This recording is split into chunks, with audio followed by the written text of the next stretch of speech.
Fellas! Hello! How are we? I hope you're all well. Welcome to another video. Today, I'm going to take these off. Today we're going to be going through how to go from an average to an elite physique. Now, most lads will spend the entirety of their lives training. Still going to the gym, spending hours in there, week after week, grafting fucking hard, right? And still never manage to get a physique which looks like they go to the gym, essentially. When you walk past people at the pool and people go, fucking hell, he goes to the gym. Now you might be thinking, what the fuck does that kid sat in his dad's living room know about going from an average to an elite physique? Now, unless you're aware, I am a coach myself. I have gotten plenty of fucking lads from average, in fact from less than average, to elite physiques. And I have also done so, I would say myself, elite. I'm not quite, Chris Bumstead, but I'd say I look pretty fucking good, right? So I'm going to be running through with you the 5 key steps that you need to implement to go from an average to an elite physique. Now, the first tip is conviction in your phases. Now, what a lot of lads will do, right, is they will start bulks or they will start cuts and never fucking finish them. As soon as it starts to get hard, as soon as during a bulk their appetite starts to dip, they're sat there eating the food and think, fucking hell mate, I don't know if I can finish this meal, and they sack it off and decide, right, I'm going to start cutting. Or they gain a little bit of body fat, they look in the mirror, think, shit, where have my abs gone? And again, start to cut. This part of a bulk, where it actually gets uncomfortable, when you are pushing your body weight to new heights, that is where the most progress is made. And it's the exact same with dieting. Your body, right, it likes homeostasis, it doesn't like to change. So this homeostasis where it's comfortable in the middle, exactly where you are right now, it wants to stay there. It doesn't want to move, because changing, it costs something, right? In order for you to diet and lose body fat, you're going to have to put yourself through a calorie deficit for a prolonged period of time. And once you actually start to get down to lower levels of body fat where you are considered shredded, your body doesn't like being there, because your body, from an evolutionary standpoint, the more body fat it has on it, essentially, the longer it's able to live. Body fat is an energy source, so it makes sense that when you have very little body fat on you, your body doesn't like it. Your body will then start to be like, right, I'm hungry, feed me. And the exact same in the opposite direction. If you are holding too much body fat, we all know being fat as fuck ain't healthy for you, mate. So that middle ground, that comfortable position, that homeostasis is where your body likes to stay. And if you succumb to that, and as soon as things start to get uncomfortable, whenever you're going through a dieting phase or a gaining phase, you will remain average for the rest of your life. It's as simple as that. Now, the second thing which allows lads to go from average to elite is by focusing on being consistent and not perfect. The amount of lads I see who will yo-yo between being absolutely dialed in, locked in, as they say, to all of a sudden completely falling off, not even training, not even tracking what they eat completely for months, is ridiculous. I see it all the time. What you need to understand is that to build an elite physique, it takes time.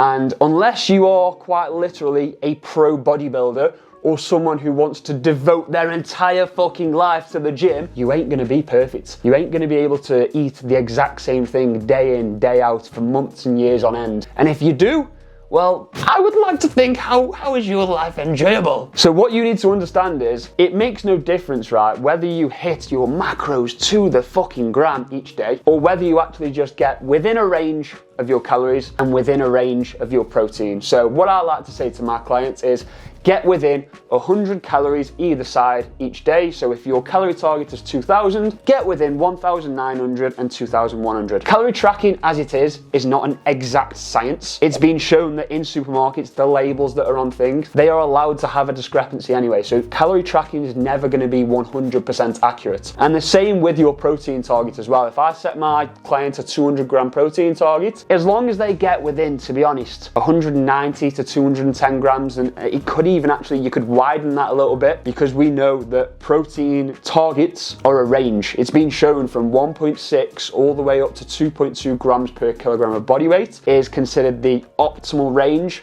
for protein intake. So like I say there, you can go a little bit lower and you can go a little bit higher.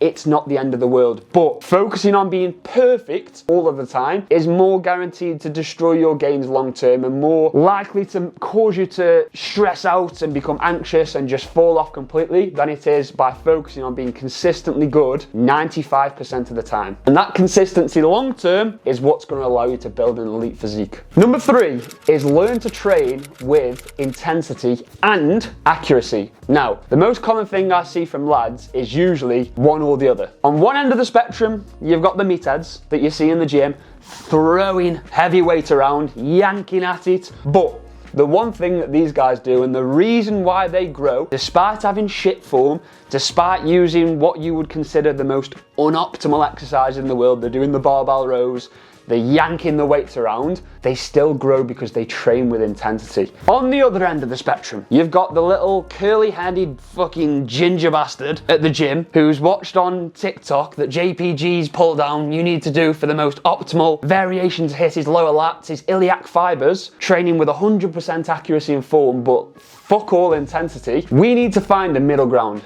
between those two, where you are able to train with accuracy and intensity. That is what we're looking for, and that is a skill, and it takes years to master. I've been training now for 10 years. Almost. I'm 25, I've been training since I was 16, right? And only since I turned, I would say 21, 22, so after 5 or 6 years of training, did I actually learn to master the skill of training with intensity and accuracy at the same time. Because what will happen as you start a set, you might start a set, right, with bang on form. For example, a chest press, right? You're keeping your chest nice and proud, you're keeping the tension on the pecs, you're driving through, you're getting a big squeeze, full range of motion.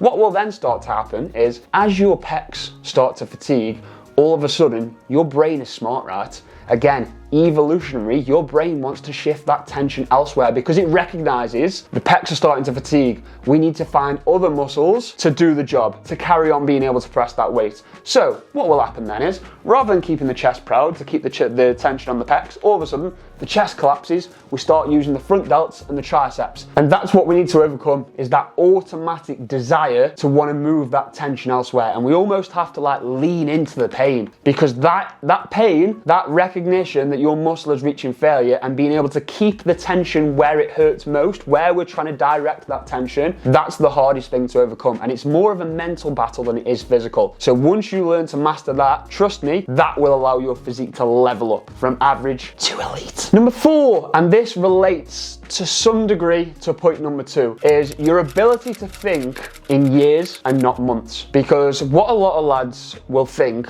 especially in the whole TikTok era, where you will see all these insane transformations, 8-week transformation, 12-week transformation. You might even see them on my Instagram. You know, these 8-week transformations, for example, with Eliminate, which by the way, is launching again on the 31st of March. So if you're not already, sign up to the priority list. The link will be in the top of my description of this video. You'll see these crazy 8-week transformations. However, what you forget is that with these 8-week transformations, either they started with a decent amount of muscle mass already, and we've just basically stripped back the body fat, or these people already were in decent shape before, fell out of shape, and then have got back into shape again. So muscle memory and everything just clicking back into place happens pretty quickly. So if you've not got into elite shape before, it's much harder to get there for the very first time. So what you have to do is think in years. You have to be able to go through a gaining phase for 6 to 9 months and commit to it without wanting to diet. And the same with your dieting phases. If you want an elite physique, even if you've got the muscle mass already there, to reveal all that hard work, all that muscle,